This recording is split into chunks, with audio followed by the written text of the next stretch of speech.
All right, welcome back. So got the body off the chassis last time. I'm gonna do some busy work today, which is going to be basically cleaning up some of the seams, welding some of the joints that I couldn't get at when this was down on the chassis. And then what I'm gonna need to do is clean up some garbage off of the chassis. There's some body mounts from the S10 that need to go. We need to get everything off the front of the motor and basically all the junk off of there so that I can move it back. We need to go back at least a foot, and I think that'll really help the front end of the car fit better. There is a ton of work to keep doing before we have to get to Rat Stock 2024. So basically this build is, consider this halfway, and I've got 3 calendar months to do it. In that time, if I get 2 days a week, boy, that's not a lot of time. I really have to be efficient at what I'm doing. So what I'm gonna start with is doing some of the welding on the bottom here, clean up the chassis, and move forward. So thanks to everybody for coming back, checking out the build. I appreciate everybody watching.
All right, so that was really dumb. So whatever you saw on the time lapse there, that was me working away. But what you didn't see was this whole thing totally fell apart. When I got it on the lift, I thought everything was pretty well stabilized with my sill in here welded to the pillars. And then I thought, oh, you know what? I'm just gonna try opening the doors. And absolutely none of them worked. So that basically ruined my afternoon. So I went just scorched earth policy here with bracing to and fro all over the place. And I also found some problems. The sill on the driver's side, that lined up great. The sill on the passenger side looked great from the top down when I was welding it in. When I got to the bottom of the car so I could look at it, it really didn't line up at all. There's a step off here. It's probably 3/8 of an inch. I had to cut that all the way out, weld it back in. I had to cut these supports off, weld a little angle iron in there because I had to bring this down. This door still doesn't shut really well. The remaining 3 doors do shut very well. So at least I got that going for me. What I'm actually thinking is my problem might be on the top of the A-pillar there. I'm going to guess, because the door sags down like this, so that corner goes low, this latch bumps into the B-pillar. What I'm gonna do, I think, is, because I'm really good at making more work for myself, is I'm going to go up there, I'm going to cut from front to back, and I'm gonna stop just short of the door, and I'm gonna put a brace from here to there, and I'm gonna wedge that out. That should tip the door that way, lifting this side of the door up. At least that's my plan. That's what I'm gonna try doing. So this basically wasted my entire day messing around with this stuff here. So that sucks. What I'm gonna work on as well, hopefully this week, is here's our rolling chassis. As I said, we're going to move all of the drivetrain back at least a foot. I got to take all that garbage off of there, basically strip it down. I bought some cheap headers from Summit, so when I take the drivetrain out, I'm going to pull those manifolds off, put the headers on. The stock exhaust is getting thrashed. I'm going to cut off these things, which I don't need. cut off these things, which I don't need, kind of clean the frame up a little bit. We're gonna need to build a new cross member. So, yep, all that's gotta go back underneath this thing. So, you know, I don't know when we're gonna get after it again, but my plan is kind of set for now. So that's the update for today. And who knows? I don't know, I'll keep working at it. It's a hell of a lot of work.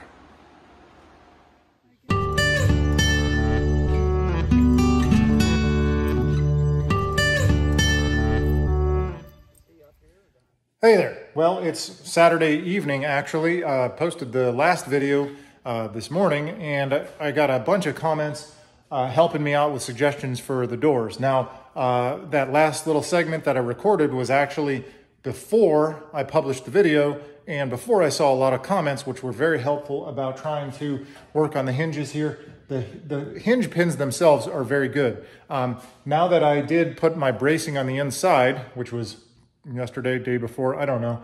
I did get the doors on this side working very well, but on the passenger side, we're still gonna have to work on that. And I think what I'm gonna do is, as a couple people suggested, I'm going to heat up the hinge, and then I will try bending the hinge a little bit, tweaking it to lean that door forward, because again, the gap lines up really well. So what we're gonna try before doing anything else, because right now with my bracing in, 3 of the 4 doors work awesome. So we're gonna try just tweaking these hinges here. Again, the pins are good. They're not too worn out. There's not a lot of slop in them, but the hinge itself might need to be tweaked a little bit. So I'm gonna go see if we can work on doing that. So just for reference, so not everybody out there thinks I'm a total moron. I did get my cross bracing in there. Door on this side works very well. But when we come over to this side, we got, well, this one here, pretty good, but watch this, our body line there, I'll open the door, boop, drops down that far. So we're gonna try bending this hinge, and we're just gonna angle like that, I think a little bit. I think the best way I can do that is I have a large pipe wrench. I'm gonna heat the hinge up, and we're gonna tweak that a little bit, see if we can bring this side of the door up. All right, so before I start really cranking on this, you can see I popped the door off real quick. I thought I remembered looking at these before, and these are the hinge pins, and they honestly look really good. I don't see any excessive wear on them or anything that would indicate that play in those is the issue, but I think this thing here looks pretty wretched. So probably something to do with our hinges here.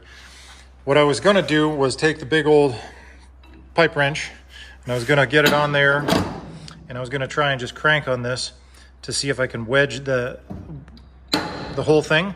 But since I already got the body clamped down onto the lift here on front and back, I think what I might do is I'm just gonna lower the lift, and I'm gonna wedge something. I'm gonna crack the door open a little bit, line it up as best as I can with the latch here, and as I lower it, hopefully it forces the door up, and the leverage from the door on this end will take these hinges, and the whole thing will do that.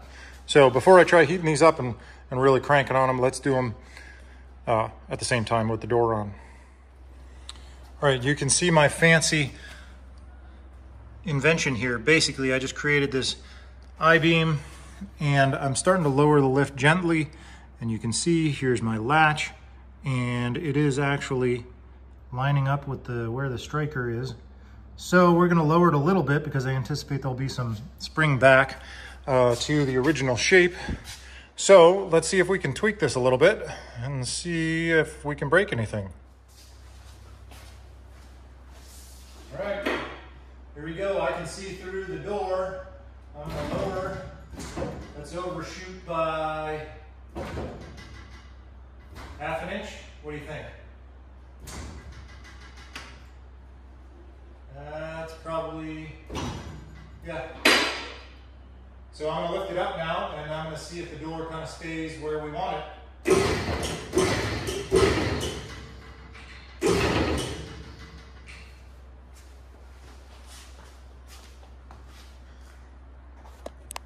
take a look.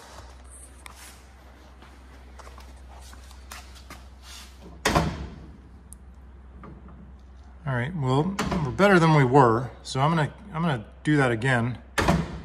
Got to go up a little bit. All right, try it again. And get you back up on here. Yeah. All right, let's see if we can do it.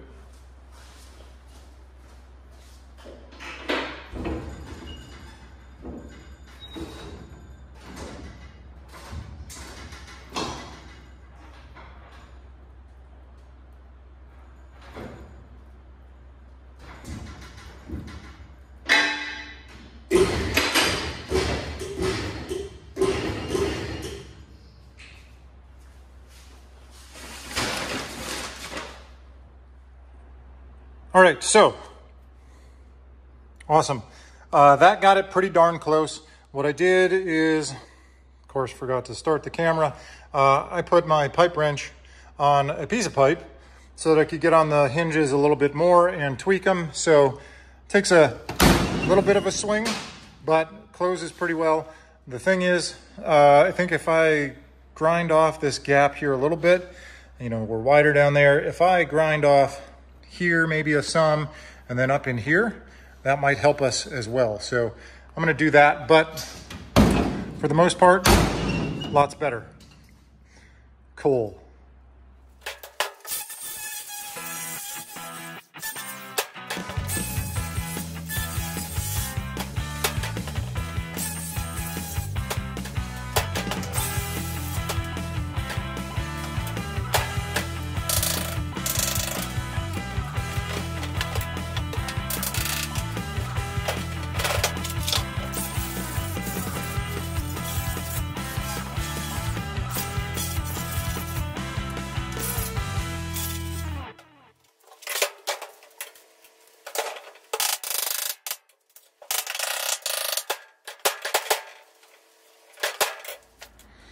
All right, well, so sometimes little victories are big victories.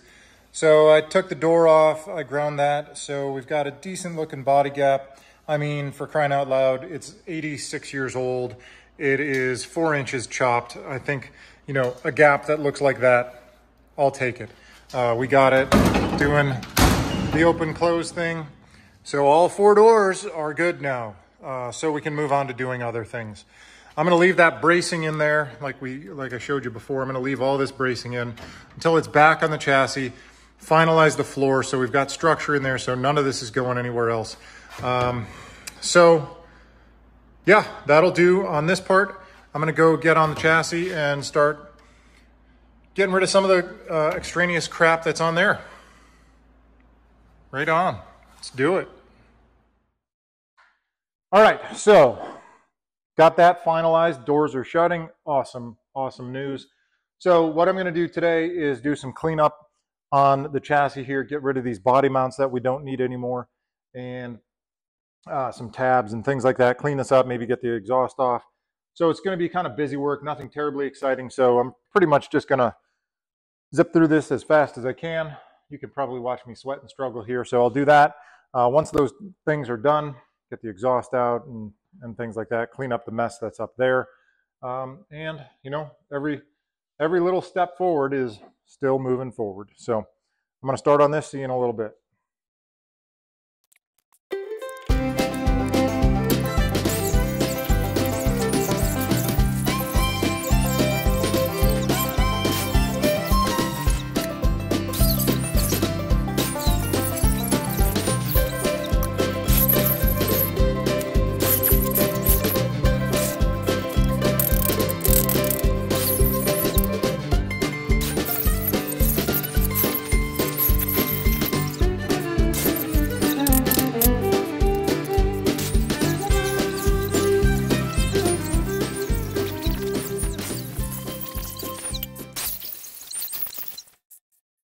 So just after cutting that stuff out, the only serious rot on this chassis was the body mounts for the cab here up front. I don't know what that's all about. So got those pieces off. I think what I'm gonna work on right now is I'm just gonna unbolt the stock exhaust and get that out of there.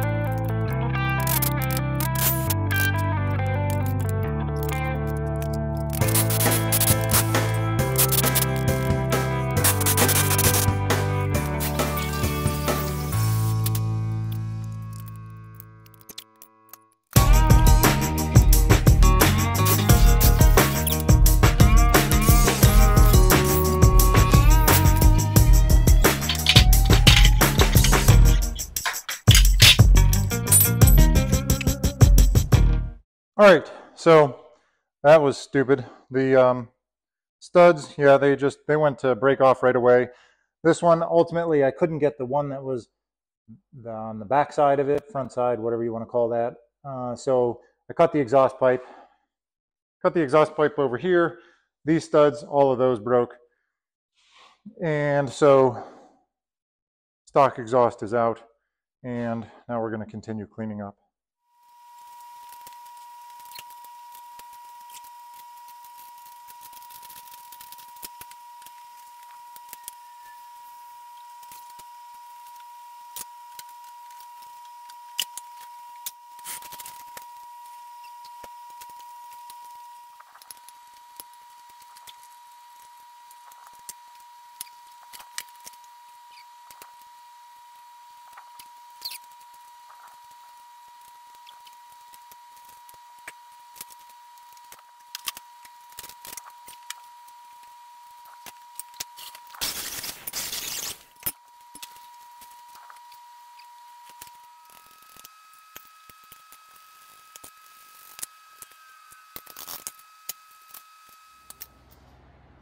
All right, here's where we're gonna end up on this one. So we're all done with welding under here, and I got the front part of the motor off, got the radiator off, fan off, etc. So all this stuff is just hanging out here. So my real internal struggle debate, like I said, is it worth moving that back a foot? I would have to take the mounts off. I would have to fabricate new ones back here. I would have to take the cross member out and fabricate a new one, move all the lines and everything. So can I do it? Yes. Is it worth it? I don't know. The other thing is all of this stuff over here that I have to figure out. So a lot of this doesn't need to be here, right? I mean, like, we don't have any heater or air conditioning, any internal, no radio, none of that stuff. I don't know how much I need. You saw me take the brake booster out and the magic box that does the ABS stuff. So how much of this do I actually need? I don't know. I mean, our little computer box there, probably important, probably need that. How to wire it without any of the other stuff, I have no idea. One thing I was considering was just take that off, get a carburetor, 500 CFM carburetor, and put it on there. The only thing is I'm supposed to have a budget here, and I don't want to break the budget. So lots of things to consider, but basically I got my tabs cut off on the chassis here. That's going to be ready to go to drop the body back down on top of this. So that's kind of where it stands right now. I'm going to toss this out to the subscribers for some comments about the reality of moving the drivetrain back. Aesthetically, yes, if you open the hood, which currently is non-existent on the thing, you'll notice that it's forward. Again, it's not a performance vehicle, not looking for handling. The weight distribution, well, it was an S10, like I said before, so you had a lot of weight up front with the cab and the engine and everything up here, and an empty bed out back. So if I put the heavy car body onto the back of the S10 frame, does it really matter? I don't know. So let me know your thoughts on that. Let me know your thoughts on keeping the wiring and all of that stuff on top of that engine. And, I don't know. That's kind of that's where I'm stuck right now. So I appreciate all the comments. Everybody have a good weekend, and we will see you next time. Appreciate it. Thank you.